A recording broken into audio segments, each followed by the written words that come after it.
So in this Kraken tutorial video, I'll be showing you guys how to set up automatic daily XRP buys on Kraken. So once Kraken's opened up, I want you to go to the bottom bar, select on Explore.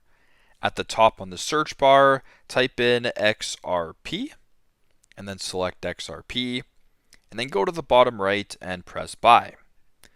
Once you're on this page right here, type the amount of XRP that you want to buy per day. So for example, if you wanted to buy $15 worth of XRP daily, go ahead and type in 15.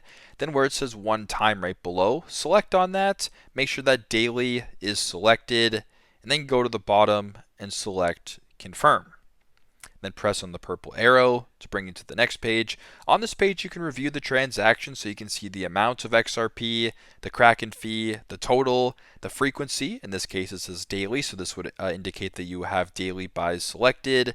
The payment method, so in my case, Apple Pay, you can understand. Go to the bottom, press on confirm if you want to proceed with the daily transactions of XRP. So that is how to set up automatic daily XRP buys on Kraken. Thanks again for watching, and I hope this video helps.